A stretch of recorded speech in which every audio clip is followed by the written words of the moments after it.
Jadi ya kalau kita tarik misalnya dulu dikeluarkannya agraris wet itu kan undang yang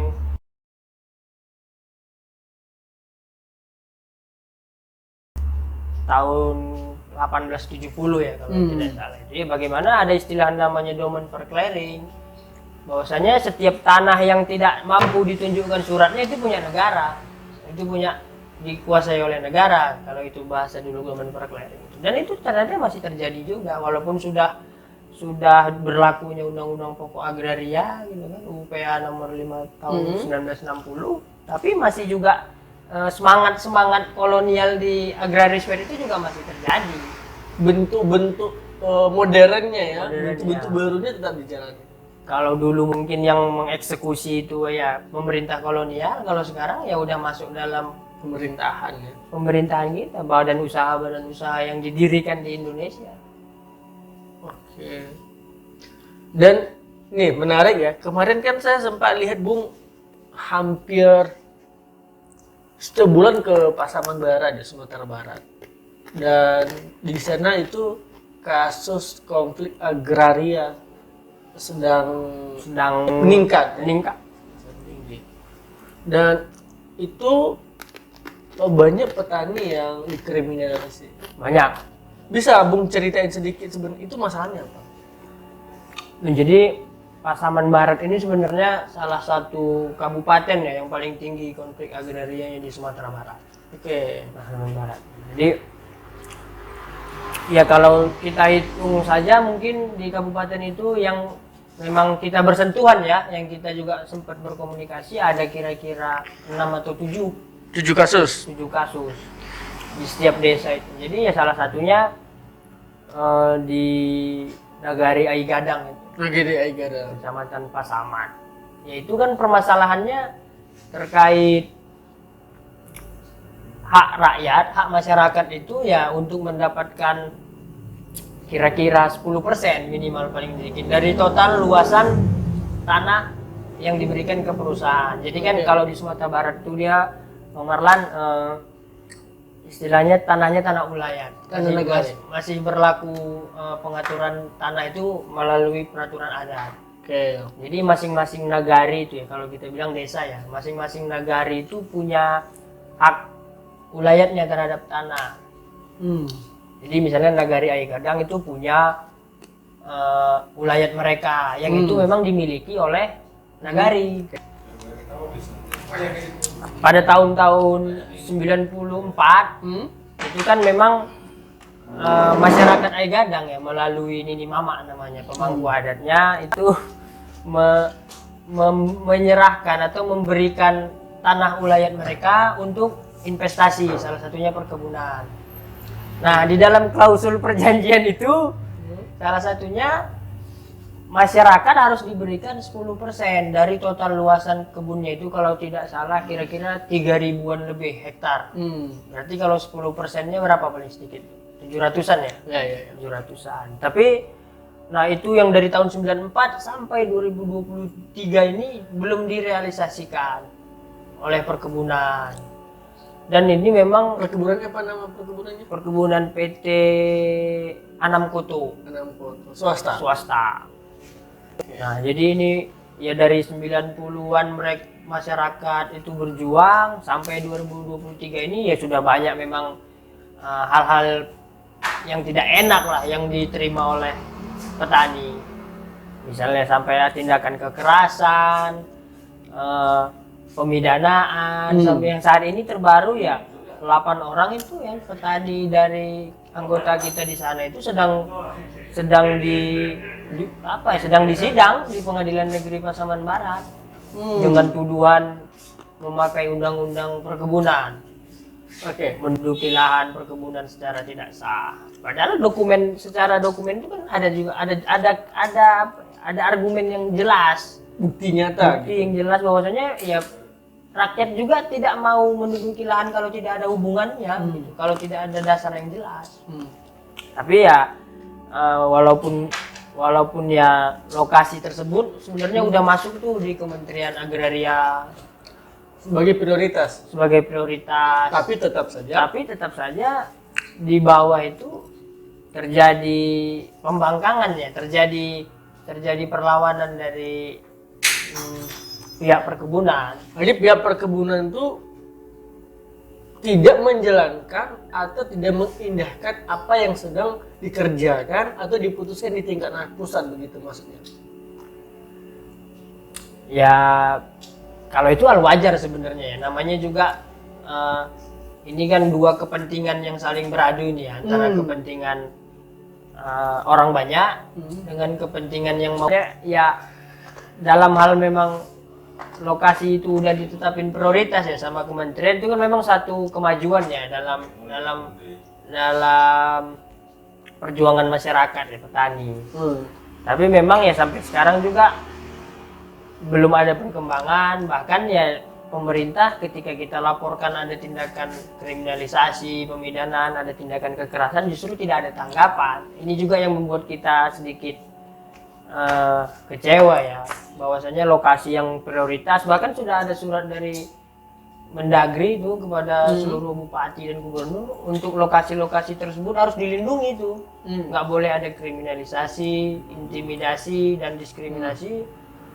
Tetapi di lapangan justru meningkat. Yang maksud ya, kalau diskriminasi itu misalnya kemarin itu kan tanaman petani dirusak pondoknya, tapi pihak aparat hukum nggak mau menindaklanjuti laporan kita.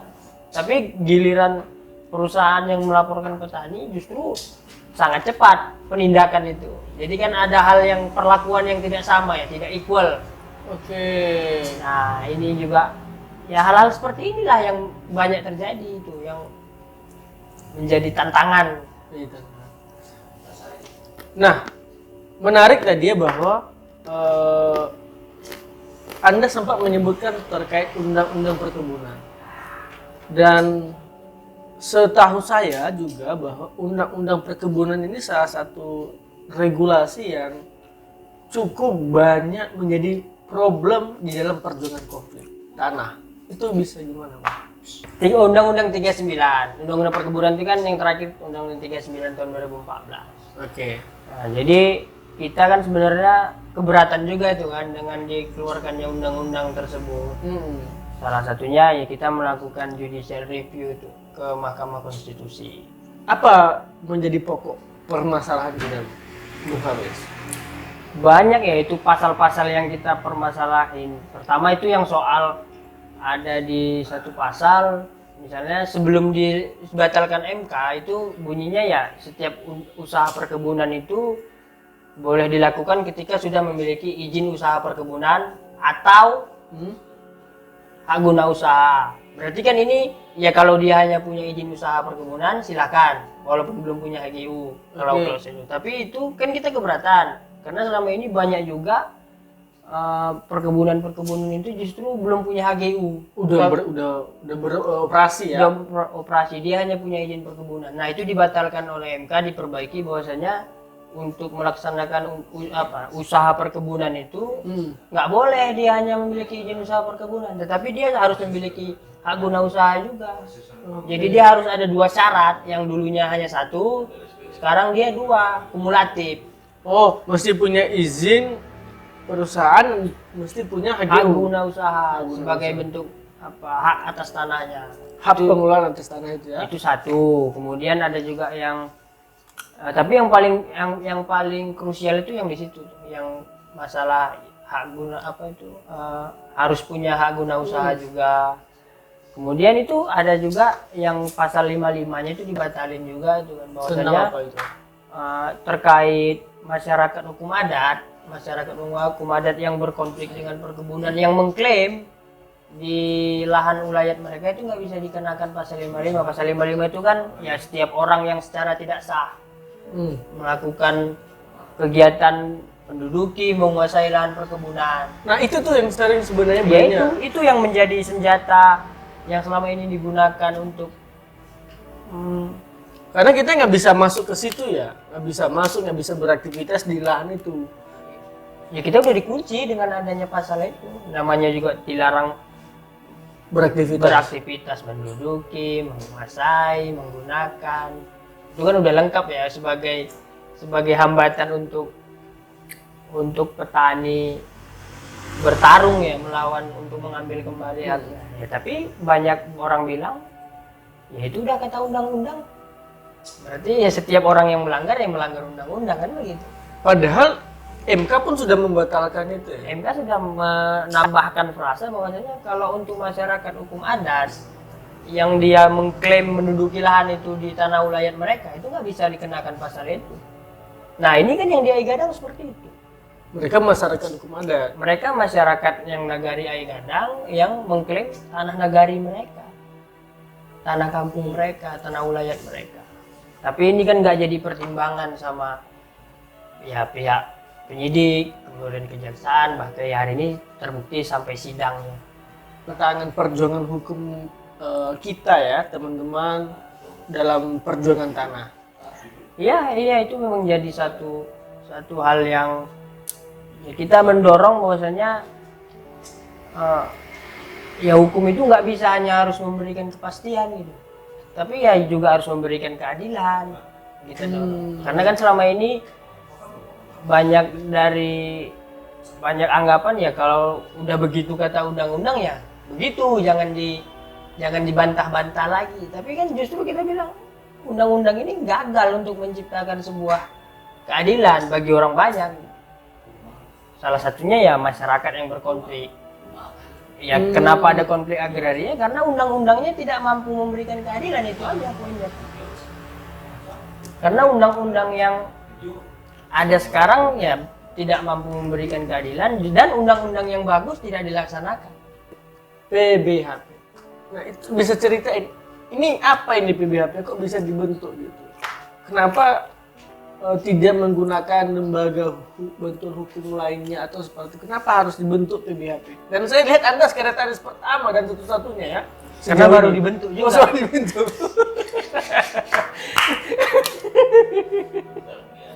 Luar biasa. Sekretaris pertama dan satu-satunya sampai sejauh ini. Dan mungkin untuk beberapa saat akan satu-satunya.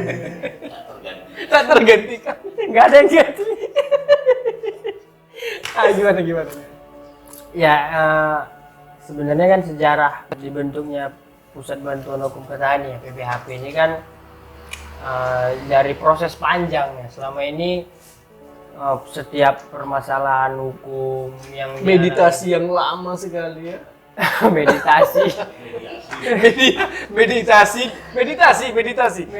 penerawangan yang panjang, meditasi akhirnya bukan penerawangan lagi, ini apa ya, pengalaman panjang Okay. Yang selama ini permasalahan hukum itu kan banyak ya, baik masalah petani yang diancam pidana, petani yang undang-undang yang dikeluarkan tidak memihak, kebijakan yang merugikan itu ya selama ini kita masih pakai petani itu ya rata-rata masih pakai lembaga bantuan hukum dari jaringan lah yang lain yang juga selama ini beraliansi. Nah, kenapa kita harus bentuk PBHP kalau begitu kan? Sementara kan ada kawan yang lain gitu. Nah, ternyata memang diperlukannya satu lembaga bantuan hukum khusus petani itu ya memang dengan anggapan betul-betul lahir kader-kader atau ya terbentuk sebuah lembaga bantuan hukum itu yang memang paham betul, yang memang memahami betul permasalahan petani. Dan memang orang yang menjadi bagian dari PBHP itu sendiri adalah orang-orang atau keluarga dari yang merasakan konflik itu sendiri, sehingga internalisasi nilai-nilai itu begitu kuat. Begitu maksudnya. Itu satu. Bahkan yang keduanya apa? Yang kita dorong anak-anak petani itu ya kalau bisa harus jadi pengisi di lembaga bantuan hukum petani tersebut di PBHP gitu. Bahkan petaninya kita dorong untuk menjadi paralegalnya di PBHP. Emang lembaga bantuan hukum selama ini tidak menjalankan fungsi itu? Kan mereka juga membantu kan? Ya membantu. Tapi kan yang namanya membantu kan tidak setiap saat ada. Oke. Yang namanya apa ya Pak? Dan kita nggak bisa memaksa juga. Dan kita nggak bisa memaksa mereka untuk terlibat setiap saat. Namanya juga membantu ya, masa orang membantu kita terusan dibantu aja kan, orang juga ya kalian bergerak sendirilah, mungkin orang seperti itu ya. Jadi itu juga menjadi motivasi kita ya, kita harus bangun satu badan pusat bantuan hukum sendiri, lembaga bantuan hukum sendiri yang memang nggak di mana-mana tapi ya di mana-mana. Nggak di mana-mana dia, tapi di mana-mana. Enggak maksudnya yang memang ya punya kita gitu, yang setiap saat bisa terlibat tanpa harus ada kita menunggu waktu. Kalau dari tempat lain kan kita komunikasi lagi atau segala macam. Tapi kan kalau ini ya memang tugas PBHP itu ya 24 jam ngurus urusan petani. Dan PBHP ini udah ada di mana aja sekarang, Bung Hafiz? Untuk perwakilannya ya kita belum didefinitifkan, hanya masih persiapan ya, masih di Jambi lah dan Sumatera Barat. Jambi dan Sumatera Barat. Karena memang di dua provinsi itu yang eskalasi konfliknya tinggi ya. Tinggi. Apa yang menjadi pandangan Bung sendiri tentang hukum itu harusnya begini? Ya kalau pandangan ya kita mau bagaimana hukum itu, tentunya kan hukum itu yang memang hukum itu kan dia berubah-ubah, dia nggak bisa dia mengikuti perkembangan, mengikuti bagaimana ya perkembangan umat manusia gitu. Jadi kalau kita lihat bicara tentang tanah ya, ketika zaman berubah, orang makin banyak, tapi yang kita pakai justru masih undang-undang yang melegalkan orang menguasai banyak tanah gitu, melegalkan orang mempunyai luas tanah yang berlebih-lebihan. Itu nggak sesuai. Ya itu kan tentunya tidak mampu menjawab permasalahan, tantangan zaman. Kemudian juga ada undang-undang dasar konstitusi kita, bahwasanya tanah itu digunakan untuk kepentingan rakyat. Nah ini gimana cara kita untuk mewujudkannya dalam kehidupan rakyat ini, kalau ya satu sisi undang-undangnya justru melawan itu semua gitu, membatalkan poin-poin dari Pancasila sila kelima dan Oke, berarti Anda sekarang bahwa hukum yang dijalankan yang dipraktekkan hari ini tidak sesuai dengan hukum-hukum atau cita-cita Pancasila. Ya bisa bilang itu, salah satunya ya undang-undang perkebunan tadi. Ya baru kita bilang ya harus dirubah. Atau jalankan undang-undang pokok agraria. Ya kita dorong. Ya sekarang kan sudah ada Perpres reforma agraria itu. Ya berarti kan sudah pemerintah sedikit banyaknya ya sudah punya kemauan. Belum kemauan kita bilangnya. Sudah membicarakan lah soal reforma agraria. Berarti kan memang sudah dibaca ya bahwasanya permasalahan lahan ini tanah ini sudah payah sudah krusial. Dengan kita lihat banyaknya konflik, berapa ribu ya bahkan berapa juta orang yang nggak mau dibincangkan, jadi dia punya kemauan untuk mengobrolkan, tapi mau menyelesaikannya belum tahu kita. Kita belum lihat komitmen ke arah sana yang benar lah, ke arah sana yang serius, karena hari ini terbukti ya masih banyak kasus yang nggak menggantung gitu. Walaupun digantung kan tidak enak ya, apalagi ini ketawa lah. Ya ini saat situasinya hari ini kan ya rakyat petani tadi kan digantung dengan persoalan konfliknya. Ini kapan mau diselesaikan? Sementara di lapangan itu terus terjadi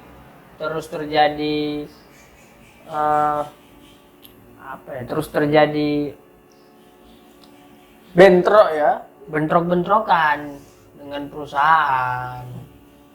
Nah ini kan ya itu tadi harus ada semacam pembaruan hukum yang progresif. Jadi intinya bahwa hukum agraria ini bisa ditegakkan dan itu butuh dukungan dari kepemimpinan atau pemerintahan yang kuat ya, yang punya keinginan yang kuat dalam penyelesaian itu. Pemerintahan yang berpihak Berpihak. pihak mana ya, ke rakyat kan. Dan yang benar-benar berpihak, komitmen yang real dan nyata itu sampai sekarang masih belum bisa kita buktikan ya secara Masih real. belum bisa kita buktikan, masih banyak keraguan yang Ada upaya ke sana, tapi di beberapa faktanya bahwa ngambang. begitu gitu. Tidak begitu. Ya bisa kita lihat justru koordinasi antara pemerintahan pusat dan daerah ini bahkan cenderung tidak pasti gitu. Misalnya pusat bilang begini, justru di bawah di daerah bertentangan, melawan, membantah, membangkang itu semua. Ya balik lagi, ketika itu terjadi yang menjadi korban petani, Rakyat kecil. rakyat kecil. Kita inilah. Kita juga yang jadi korban. Kita kelas pekerja ini. Kelas pekerja, makanya ya sudah saatnya kita bergerak agar tidak selalu menjadi korban. Itu seperti itu. Iya. Ya makanya setiap petani tadi harus berorganisasi, berserikat. Ya tentunya kan untuk menyatukan kekuatan, ya untuk mewujudkan apalah kepentingan-kepentingan yang harusnya dimiliki oleh petani. Sekali lagi terima kasih telah menonton kanal YouTube ini, dan kita akan pasti bercerita nih tentang apa yang dialami oleh kita kaum tani dan kaum kelas pekerja di seluruh Indonesia. Terima kasih dan sampai ketemu di episode berikutnya.